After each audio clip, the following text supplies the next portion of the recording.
I would like to tell you people that we all share the same podium, and throughout this session, I will try to just walk along with people some of the aspects of basics of clinical research. Good morning.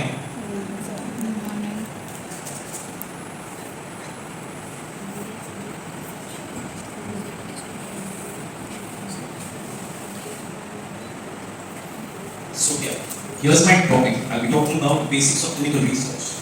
This is myself, Shakti Rajiwala, with my credentials. I also got this opportunity to be a part of this cohesion trial, of which you must all have been a recipient of. I was also one of the forefront workers in Karuna. So here's the brief outline of my presentation. I'll be introducing the topic with certain set of questions, and then I will define the topic, clinical research, what is it all about, and also I'll cover some interesting historical aspects. Then I'll cover the components of research. I'll shed light over study designs, what a research protocol is all about, and then there's this particular Equator-Network which gives a guideline.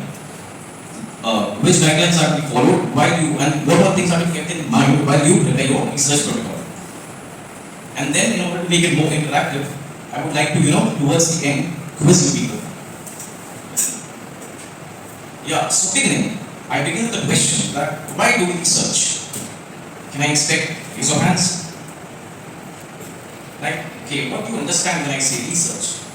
See, this particular word has got two words. Read, that is a thing which is done repeatedly, and then search, that is find something, to seek out something. So this research is nothing which can hold you people back. It's not something new. Everyone is born with this basic instinct of research, which means you have to keep on repeatedly trying. The only thing is that which keep you people back is the sophisticated way in which it is to be done so that it is recognized. And what sets apart a clinician from a researcher is that, no offense, but a clinician, his outreach or her outreach is confined by the bounds of his or her clinic. However, if you have this researcher's attitude, you can go global. And with your work, you get recognition. So these are all the pros of being a clinician, and side by side also having this aptitude and attitude of doing research. So why do research?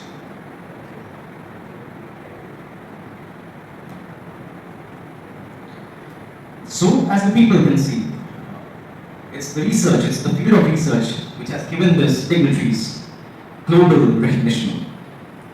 Amidst this, I bet no one would be unfamiliar with the name of Albert Einstein. But apart from Albert Einstein, there are two other dignitaries who has tremendously contributed to the field of research. One of them is Louis Pasteur, the very eponymous process of pasteurization with which you people all begin your morning, like with a packet of milk. This eponymous process of pasteurization has been named after this wonderful dignitary, Louis Pasteur. And the other one, Mr. Charles Darwin, who seems to be having a problem with his father.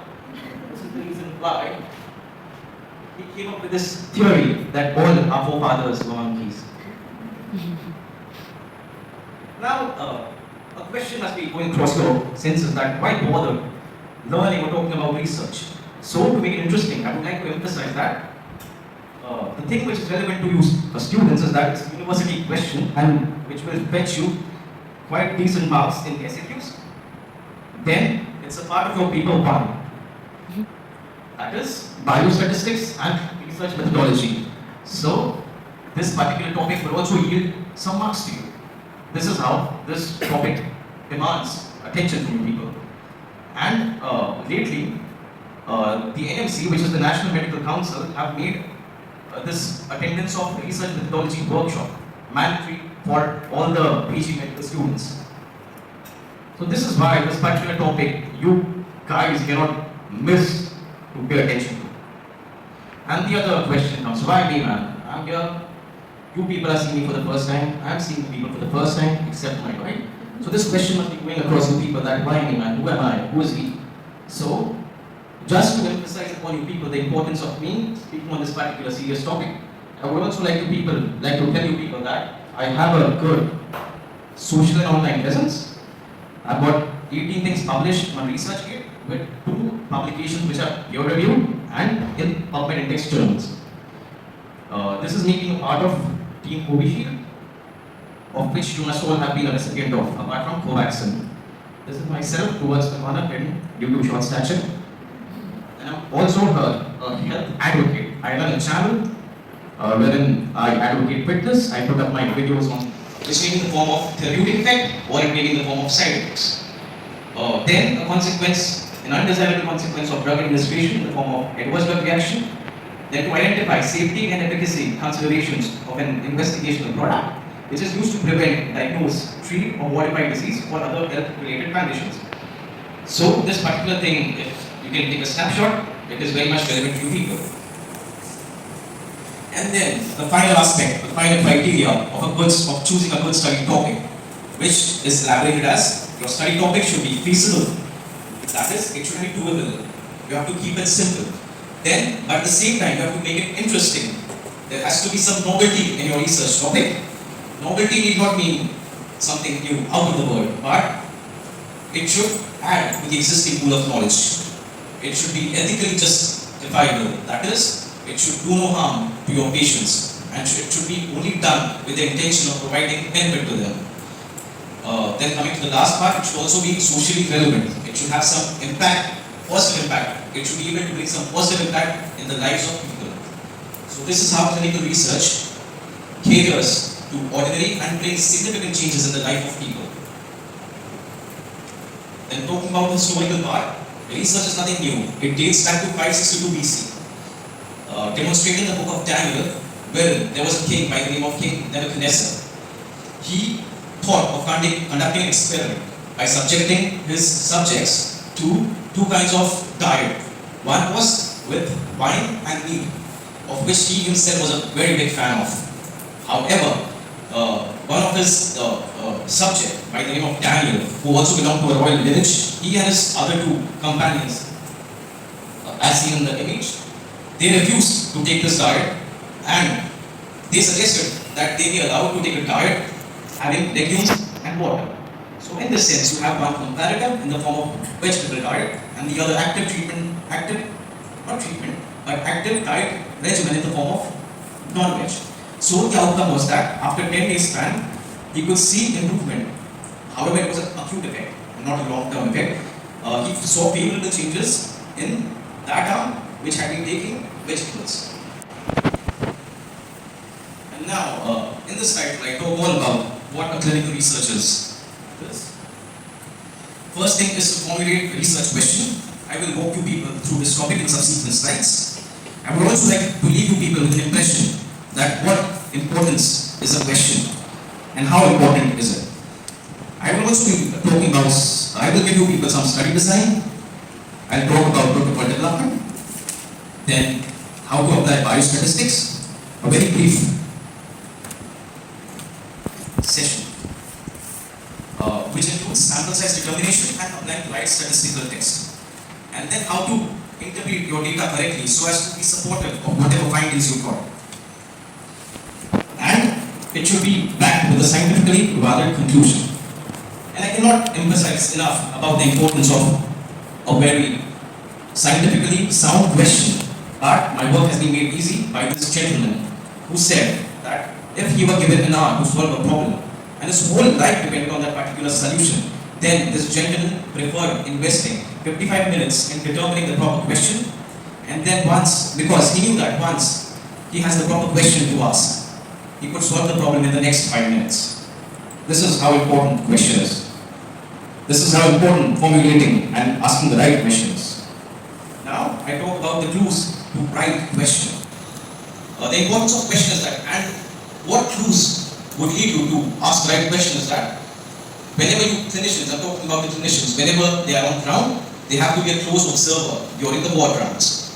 They have to eavesdrop the teachers. Whatever they discuss is a potential topic for your research. Look for patients with unusual disease manifestation, as these are the points which would set your research apart. And it's better if you focus on refractory cases. That is those cases for which a treatment either is still not available or the conventional treatment is not sufficient to manage those patients. And And then there's a particular criteria, the Picot criteria of asking a good research question. The components of which are population, intervention, comparator, outcome, and the time frame. I have one particular template which I will share in the subsequent slides, in which I will try to show what all components a question should have. And always remember that every difficult case is a potential research topic. Now, these are the study designs. Once your research question is ready, these are the study designs which are available to support your question and your research. The two major branches of the study designs are descriptive and analytical. Descriptives are those studies which helps you establish trends and also pen out a particular pattern. If the descriptive studies involves individuals, then you can write a case report upon it. You can write a case series upon it, which includes 6 set of case reports. And then there are cross-sectional surveys, wherein within a particular frame of time you conduct your research and there are no subsequent follow-ups. That is, you meet with the research participant only once during the study period. Sorry. You people are most welcome to interrupt me. Well, if the descriptive study, the study participants includes population, then that type of study comes under ecological study. Descriptive studies aims at just describing the characteristics of a population, what trend is existing in the population, what are the behaviors in the population, what kind of behavior leads to a particular disease in the population, and how will you treat. Descriptive study also forms the basis where you can formulate a question and further go on to conduct an analytical study. So in a way you can say it's a stepping stone to conducting analytical study, which includes observational and experimental or interventional. In the observational study, you can either do case control study, which are mostly where you have two arms. One are the cases when you want to see your effect of intervention, and other is the control, which are the set of groups which are not subjected to the intervention proper. And then there's cohort study. The salient difference between a case control and a cohort study is that cohort studies are prospective study. I'll try to explain it through my drawings once I complete this slide. And the other most important branch of study design is the interventional study, which includes clinical trial. Then, this is the evidence pyramid, which helps you understand the importance in the hierarchy of study. So, at the base, we have the in vitro test, that is, wherein the lab work is done. Same goes for the animal research. And through this research, you gather data, ideas, where you can put these ideas in the form of editorials or opinion. Then as you work up the hierarchy, case reports, there's case series. They are all equal importance. However, in the hierarchy, these studies are given more weightage, as in they are more contributory to the evidence-based medicine. This pyramid is tipped by systematic reviews and meta-analysis, which are the secondary type of analysis. They are based on whatever data has been collated. Systemic reviews try to collate all the particular data, and it helps in making decision and policy changes. So now I'll try to explain what is a cohort study with 3 different divisions. That is the prospective study, the retrospective study, and there's one entity known as ambidextrous study.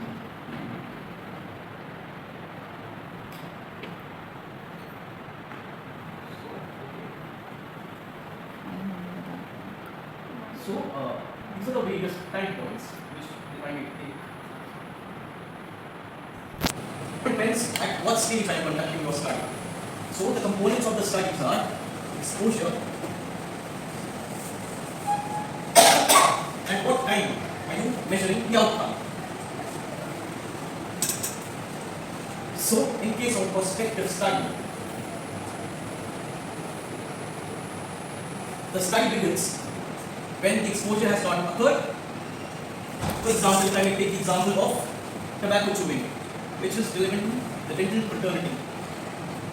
Exposure may be in the form of any risk riskful behavior which may lead to the outcome, which is in the form of a disease. Like for example, if I take example of tobacco chewing, the very much obvious outcome is in the form of oral manifestations like submucous fibrosis is one of them. Then you may have leukoplakia, or this particular exposure may lead to oral malignancies.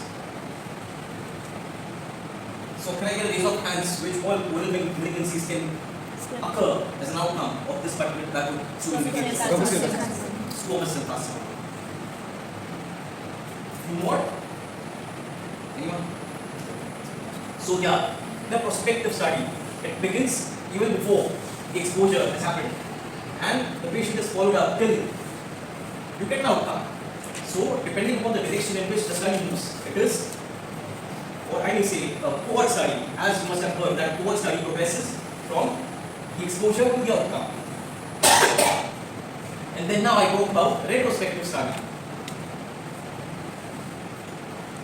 Well, the time point at which your study begins is reverse. That is, the exposure has already happened, and also the outcome has manifested itself. Now, what importance this particular study design has got is that it helps to establish strength of association. Now, there are various parameters to determine the strength of association, which I cannot go into. So, this is the crux part. One, you have prospective study, which helps you establish the incidence of the problem. So, therefore, they are also referred to as incidence study or cohort study. And then you have retrospective study, which is also a form of cohort study. However, the causality aspect comes only with the prospective study. That is, you determine with evidence that this particular exposure, that is, the behavior of tobacco chewing, has led to submucous fibrosis. So, it's the prospective study which helps to determine the causality. But the thing is that prospective, now I'm talking about prospective cohort study. The limitation of this particular study design is that it's very expensive, it is time consuming, and it's not suitable for rare cases. And situations wherein the outcome develops after too long a period. So these are the limitations. Now we can also talk about case control study, which are relatively easier to conduct. They are less expensive, and they can be done away with small sample size, about which I'll go later. Now cases are those set of participants in which we seek to look for the effect of intervention, whereas control are those sets of participants which have got similar conditions, similar exposure. However, they are kept away from the intervention. So this is the crux of a cohort study, a case control study, and the different types of cohort study depending upon at what time you begin your study. This is one about it.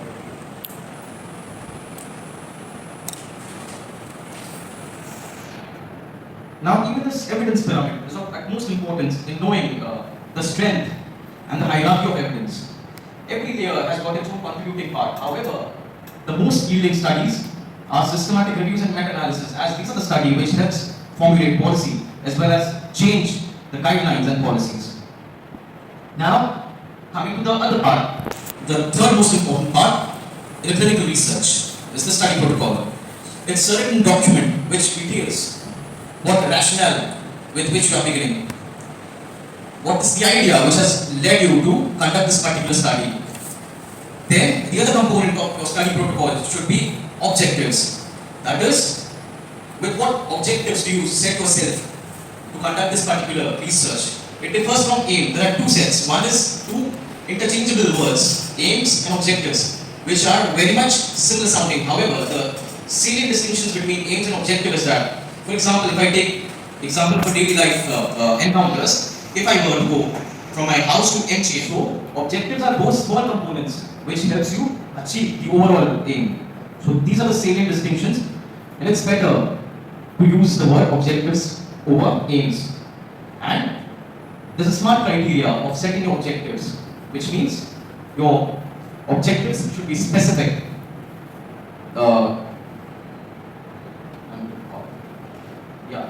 Second, it should be measurable. That is, it should be quantifiable. For example, if you travel from your house to the hospital, you may be well aware of how much kilometers are you traversing while you reach your particular goal. So it should be measurable, that is quantifiable. It should be achievable, that is, it should be practical. For example, you cannot set a goal of reaching the moon without knowing how to go about it. There are various steps to achieving your goal. Then it should be realistic. That is, it is much more realistic to set a goal to reach MGM than reaching the moon. And last is, it should be time bound. That is, it should not go on forever. There has to be a particular time limit within which you have to complete your objectives. The third essential component of a protocol, study protocol, is the methodology part, which includes plan for statistical analysis.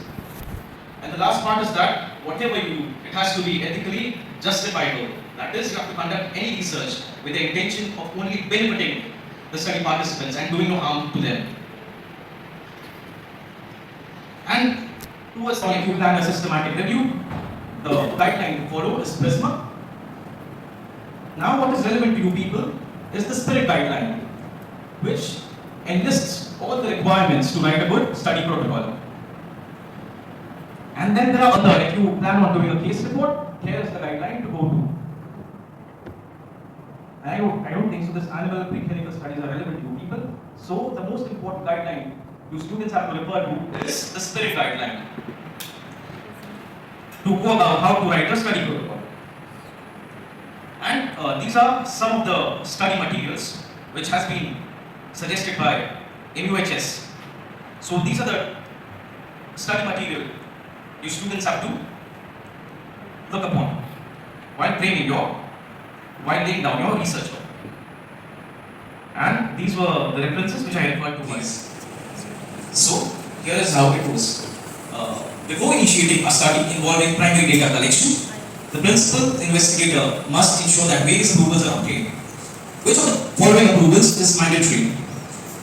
Is it the scientific committee approval? Is it the ethics committee approval? Is it the technical committee approval? Or is it the regulatory authority approval? Ethics. Yeah. Okay, why not the regulatory authority approval?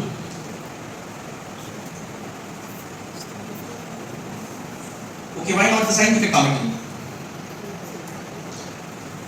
Okay, the salient distinction is that when you think of developing a new drug which is to be promoted in the market, only at that time will you seek regulatory authority. There are two types of trial. One is academic trial and the other is regulatory trial.